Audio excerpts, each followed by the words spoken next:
Shalom, kekasih-kekasih Tuhan. Pagi hari ini kembali kita membaca dan merenungkan firman Tuhan dengan judul Tujuan yang Mulia.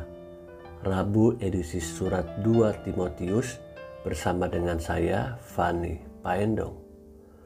2 Timotius pasal 2 ayat 14 sampai 26. Ingatkanlah dan pesankanlah semuanya itu dengan sungguh-sungguh kepada mereka di hadapan Allah, agar jangan mereka bersilat kata, karena hal itu sama sekali tidak berguna, malah mengacaukan orang yang mendengarnya. Usahakanlah supaya engkau layak di hadapan Allah sebagai seorang pekerja yang tidak usah malu, yang berterus terang memberitakan perkataan kebenaran itu. Tetapi hindarilah omongan yang kosong dan yang tak suci, yang hanya menambah kefasikan. Perkataan mereka menjalar seperti penyakit kanker. Di antara mereka termasuk Himeneus dan Filetus, yang telah menyimpang dari kebenaran dengan mengajarkan bahwa kebangkitan kita telah berlangsung, dan dengan demikian merusak iman sebagian orang. Tetapi dasar yang diletakkan Allah itu teguh, dan meterainya ialah Tuhan mengenal siapa kepunyaannya, dan setiap orang yang menyebut nama Tuhan hendaklah meninggalkan kejahatan. Dalam rumah yang besar bukan hanya terdapat perabot dari emas dan perak, melainkan juga dari kayu dan tanah. Yang pertama dipakai untuk maksud yang mulia, dan yang terakhir untuk maksud yang kurang mulia. Jika seorang menyucikan dirinya dari hal-hal yang jahat, ia akan menjadi perabot rumah untuk maksud yang mulia.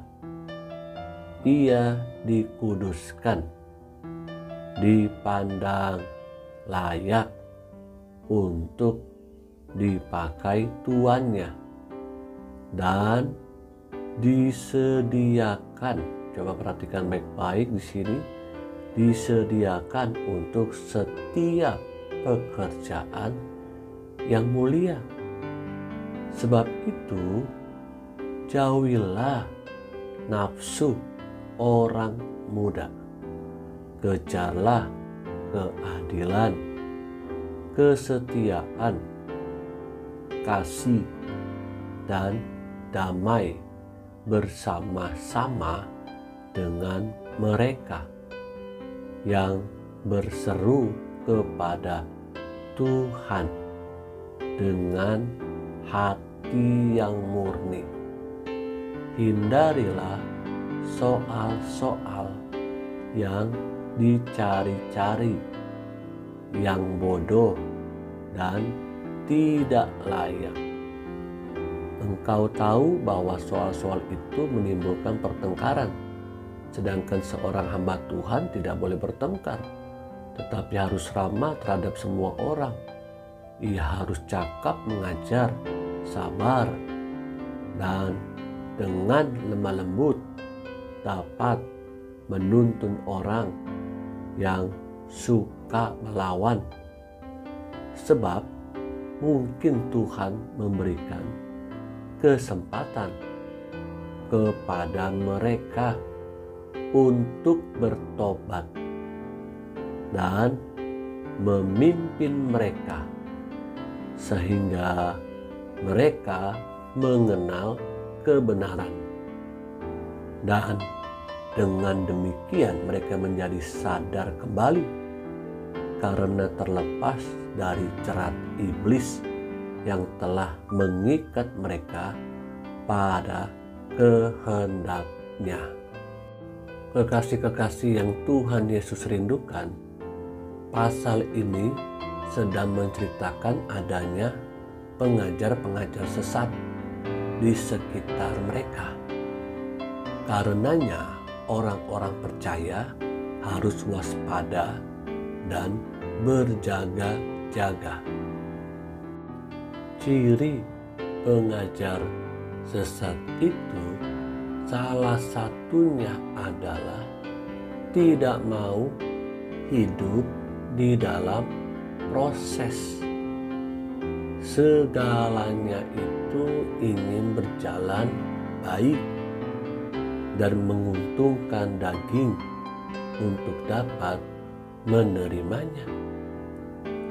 Mereka tidak cukup kuat untuk hidup di dalam sebuah proses. Pengajar sesat itu perkataannya manis untuk mendapatkan perhatian dari orang yang mendengarnya. Contohnya sikap dari Himeneus dan Filetus. Dikatakan di sini perkataan mereka itu seperti penyakit kanker yang cepat meluas. Karenanya saya dan saudara harus sungguh-sungguh menjaga hidup ini dari segala kejahatan. Orang yang menjauhi kejahatan akan dijadikan perabotan yang mulia, tentunya untuk maksud yang mulia. Tuhan sedang menantikan orang-orang yang percaya kepadanya untuk terus berjuang melawan segala kejahatan, karena dunia ini sedang menuju kepada kebinasaan, kehancuran, kegelapan yang semakin pekat. Saya dan saudara harus sungguh-sungguh memperhatikan sekitar kita. Seharusnya kitalah yang Tuhan mau pakai untuk meluruskan yang bengkok dan membawa kebenaran di tengah-tengah kesesatan. Jauhilah kejahatan supaya kita pun dipakai maksimal untuk tujuan yang mulia daripada Bapa kita di sorga. Amin.